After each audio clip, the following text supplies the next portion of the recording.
Il y a 80 ans, le 6 juin 1944, a débuté ici, en Normandie, l'opération Overlord, le débarquement en Normandie. Cette opération va conduire à la chute du totalitarisme nazi et à la libération de l'Europe de l'Ouest. Pour transporter depuis l'Angleterre et faire débarquer les 150 000 hommes, plus de 6 000 navires vont être mobilisés. Il s'agit de l'opération maritime la plus importante de l'histoire de l'humanité.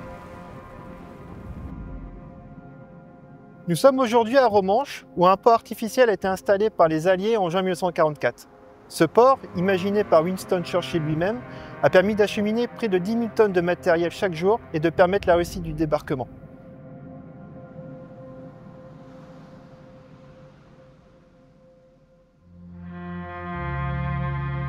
Romanche, c'était un village de pêcheurs jusqu'aux années 20, si vous voulez, en gros. Ensuite, il y a eu la Belle Époque, c'est devenu un village de stations balnéaires, etc. Il y avait même un casino, il y avait des bains de mer, etc. Et puis la troisième métamorphose, c'est le débarquement des Alliés le 6 juin 1944 qui a complètement transformé la physionomie du village et surtout son avenir économique. Situé à une dizaine de kilomètres en mer, le parc éolien en mer du Calvados sera visible de la plupart des plages du débarquement de Normandie, et en particulier depuis les sites de Juno Beach et du port Winston Churchill d'Arromanches. On nous pose souvent la question de savoir si des épaves sont présentes sur le site d'implantation. Les campagnes de recherche sous-marine ont confirmé la présence de 2 épaves. Le cargo vraquier Fort Norfolk et une passerelle qui servait pour le transport entre les plateformes de déchargement et les plages. Aucune éolienne, aucun câble ne sera évidemment installé dessus.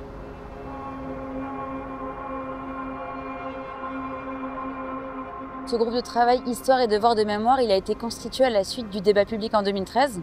Donc il est présidé par l'ONAC-CVG, l'Office national des anciens combattants et victimes de guerre du Calvados. Et parmi ses membres, on va retrouver différents types de personnes en lien avec le devoir de mémoire. Donc à la fois des associations de vétérans, des directeurs de musées, des historiens évidemment. Et l'une des actions phares de ce groupe de travail, ça a été la décision de nommer chacune des éoliennes avec le nom de navire ayant participé à la bataille de Normandie. C'est un projet qui remet en avant la participation maritime des forces alliées. Il n'y a pas que des fantassins qui ont participé, il n'y a pas que 155 000 qui ont débarqué, mais il y a 5 000 à 5 500 navires qui ont participé à cette opération. À la fois, il fallait trouver chaque nationalité qui a participé au débarquement. Donc, il fallait des bateaux américains, canadiens, britanniques, français, grecs éventuellement, polonais, etc., etc. Et puis surtout, que chaque type de bateau soit représenté sur cette ligne d'éoliennes. Donc on a 7 lignes d'éoliennes. Donc il fallait saupoudrer, harmoniser, trouver des compromis et finalement acter le choix de ces 64 navires qui vont être mis à l'honneur dans ce projet.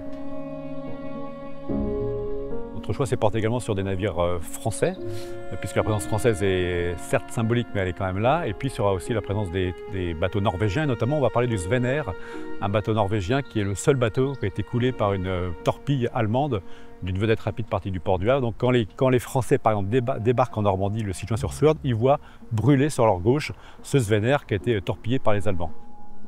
On va parler du Courbet, qui a eu un rôle en 40 mais également en 1944 puisqu'il revient pour être coulé au large de Ouistreham et Colleville pour servir de brise-lames. Et puis un autre bâtiment important qui est la Combattante, c'est ce contre-torpilleur qui a amené le général de Gaulle le 14 juin 1944 en Normandie entre Courseulles et Grès-sur-Mer, et ce bateau-là va revenir après lors des opérations de l'été 1944. Nous sommes également partenaires de nombreuses initiatives locales, comme ici à Romanche, où nous sommes mécènes du nouvel espace mémorial. Ce musée était ancien, il avait été inauguré en 1954 par le président de la République de l'époque, et il était devenu un peu obsolète au niveau surtout de la réglementation sanitaire, accès aux handicapés, etc. On a pu réunir des fonds importants pour faire un musée entièrement reconditionné. C'est ça qui va permettre aux jeunes et à tous les visiteurs de voir quelle était cette épopée extraordinaire du débarquement. Notre base de maintenance est implantée à Ouistreham, sur l'avant-port. Donc ça nous semblait évident de rendre hommage à l'action héroïque des membres français du commando Kiefer qui ont participé à la libération de la ville en 1944. Je m'appelle Dominique Kieffer et je suis la fille du commandant Philippe Kieffer qui a débarqué le 6 juin 1944 en Normandie. Mon père, le commandant Kieffer, faisait partie du premier BFMC, dit actuellement, on parle beaucoup du commando Kieffer. En fait, ce sont les tout premiers commandos qui ont été formés sous les ordres de mon père. Leur action la plus connue est le débarquement de Normandie. Ils ont débarqué à Ouistreham, Colville, Montgomery, le 6 juin 1944. Ouistreham, c'était l'objectif des Français du commando Kieffer. Donc c'est les seuls Français qui ont pris pied sur Sword Beach le 6 juin 1944, derrière un homme, Philippe Kieffer. Et donc 80 ans après leur exploit, c'était bien, et c'est toujours bien d'en reparler, de les mettre encore plus à l'honneur, sachant en plus que ce sont des marins, ce sont des fusiliers marins commando, donc c'est la force maritime alliée qui débarque avec un visage français. J'ai été étonnée et heureusement surprise lorsque l'EDF m'a contactée pour me parler du parc éolien et m'expliquer que des éoliennes allaient porter le nom de bateaux du débarquement qui ont eu des actions pendant le débarquement. J'ai trouvé l'idée très belle.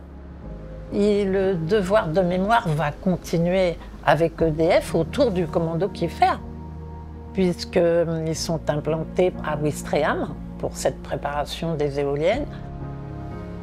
Et ça me touche beaucoup de savoir que mon papa va être honoré et ça m'a vraiment touchée. Je trouve ça formidable.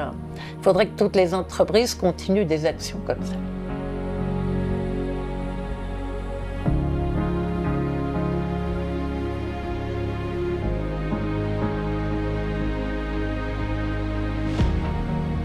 En 1944, les combattants alliés qui ont débarqué sur les plages de Normandie combattaient pour la liberté et pour assurer à leurs enfants et aux nôtres un avenir plus radieux. Sur ces sites, chacun réagit avec son histoire propre et sa sensibilité à la mémoire de ces événements. Nous avons la volonté de respecter ces lieux de mémoire et nous nous associons aux initiatives locales pour continuer à faire vivre la mémoire de la bataille de Normandie.